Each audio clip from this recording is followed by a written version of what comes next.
సంబంధించి అంత గ్రిప్పు అంత పట్టు ఉన్న మనిషి. అండ్ రాఘవేంద్ర గారు ఎప్పుడు ఆర్టిస్టులు చాలా గుడ్ హ్యూమర్లో ఉంచుతారు, సరదాగా ఉంచుతారు. అండ్ మళ్ళీ ఈ రాఘవేంద్ర గారి సినిమా ఎప్పుడు ఎలా ఉంటుంది అనే విధంగా ఉంటుంది. ఆ రకంగా ఈ సినిమాలో ఆర్టిస్టులతో ఉండటం సరదాగా ఉండటం కానీ, అండ్ అరమరికి లేక ఉండటం కానీ, షూటింగ్ గ్యాప్లో తన జోకులతోటి వాళ్ళు నవ్వించడం కానీ, అంటే ప్రతిరోజు షూటింగ్ వెళ్ళే ముందు నాకు ఈ మధ్య సంవత్సరాల్లో 2 షూటింగ్స్ చాలా ఉత్సాహంగా వెళ్ళేవాడిని. ఒకటి 150 వినయ్ ఉన్నాడు, అతను షూటింగ్ చేయటం.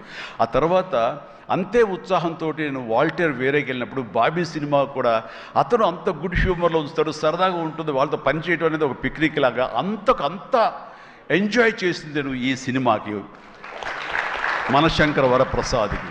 ప్రతిరోజు షూటింగ్ వెళ్తుంటే మధ్యలో ఎక్కడ రోజు షూటింగ్ లేకపోతే ఇంట్లో మామూలుగా కూర్చుంటాం, అదేదో డల్గా ఉంటాం అని కాదు కానీ స్తబ్దతగా ఉంటాం. అండ్ అబ్బా మీరు షూటింగ్ వెళ్తేనే హుషారుగా ఉంటారు, ఇంట్లో ఉంటే ఏదోలా ఉంటుంది, ఏ షూటింగ్ లేదో త్వరగా పెట్టమని చెప్పండి అనిల్ని అన్ని సురేఖ అంటుంటే నేను నిజంగా అంటుంది. అదే చెప్పాను లాస్ట్లో షూటింగ్ అయిపోయిన రోజున ఎలాంటి ఫీలింగ్ అంటే ఒక స్కూల్ విడిచేసి వేరే చోటకి ఎడ్యుకేషన్ కోసం అందరూ విడిపోయి ఆయా ప్లేసెస్కి వెళ్ళిపోతాప్పుడు తెలియని బాధ, తీపి బాధ ఒకటి మనసులో ఇదిగా ఉంటుంది.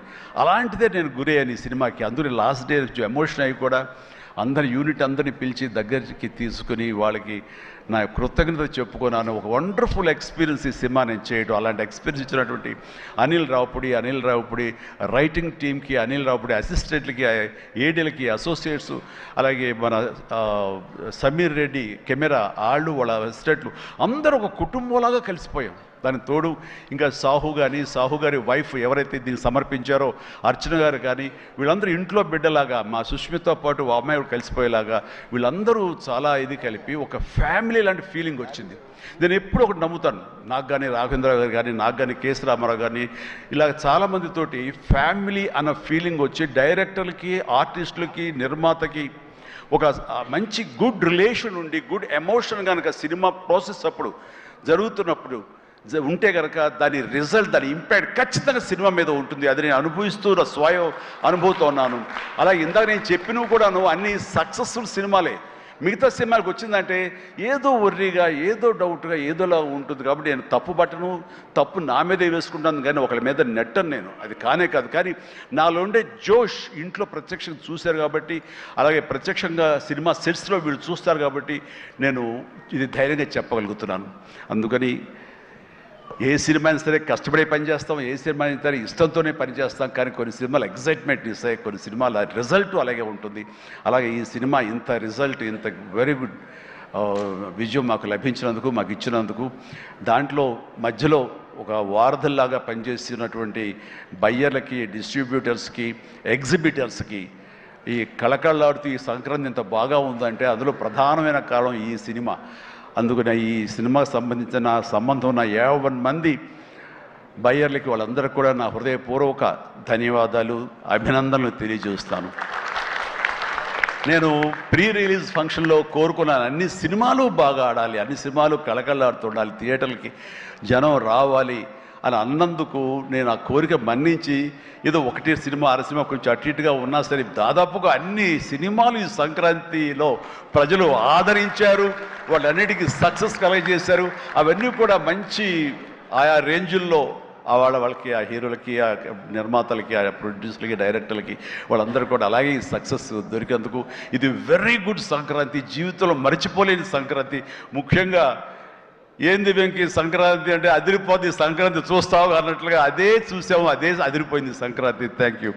అండ్ ఇక ఈ సినిమాకు సంబంధించిన నా మిత్రుడు, నా సోదర సమానుడు, నా ఫ్యామిలీ ఫ్రెండ్, అన్ని రకాలుగా నా మంచి కోరుకునేవాడు, అతని శ్రేయోభిలాషిగా నేను.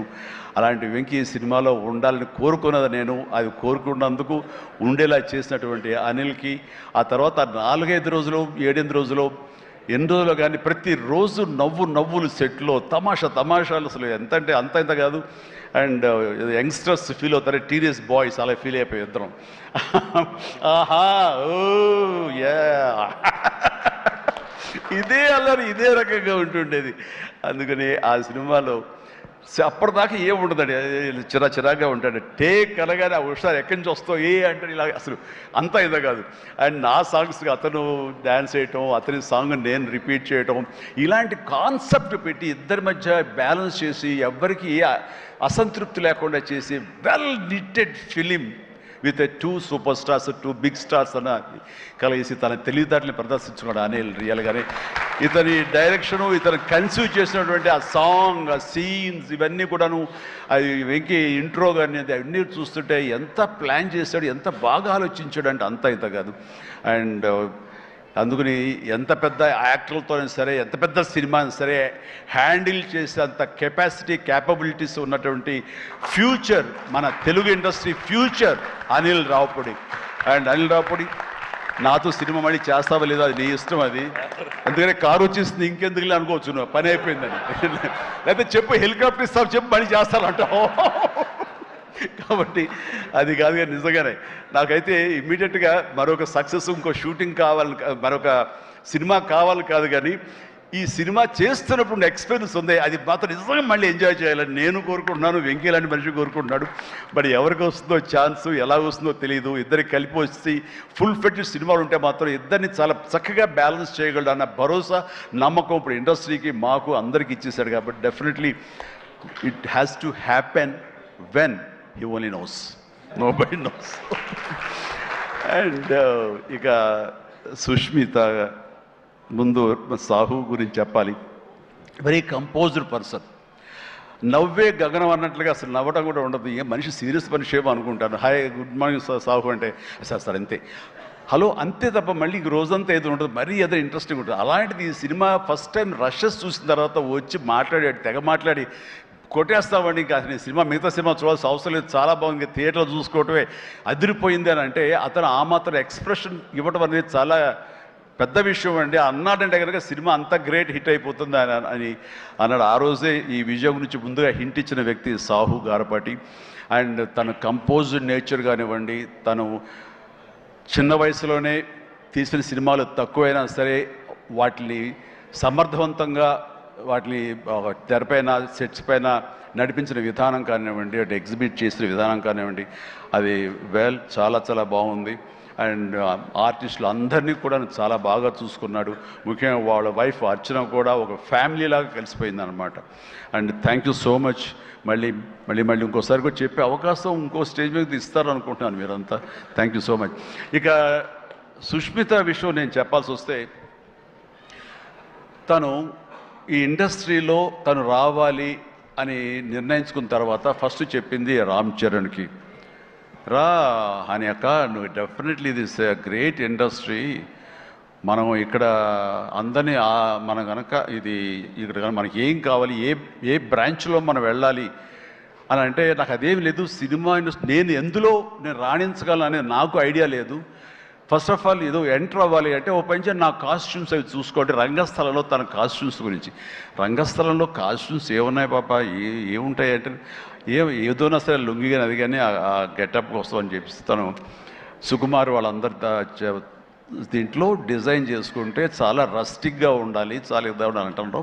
వాళ్ళు చెప్పిన మాట ఏంటంటే, ఒక చిరంజీవి గారు అమ్మాయి రామ్ చరణ్ సిస్టర్ అన్న ఫీలింగ్ లేకుండా గబుక్కుని ఏదో ఒక లుంగి కావాలంటే రాజమండ్రి ఆ ప్రాంతంలో కారు వేసుకుని తనే బయలుదేరి షాప్ తిరిగి డైరెక్టర్ కోరుకున్నటువంటి ఆ క్లాత్ కోసం తను తిరిగి చెమట కక్కుకుంటూ వచ్చి చేసింది అని చెప్పినప్పుడు నేను చాలా అంత కష్టపెడతా ఎవరు ఉంటారు కదా మా అసిస్టెంట్ అంటే నాకేం తెలియదు, మళ్ళీ వాడిని పంపించితే ఏం చేస్తారో ఏమో తెలియదు, నేనే వెళ్ళానంటూ.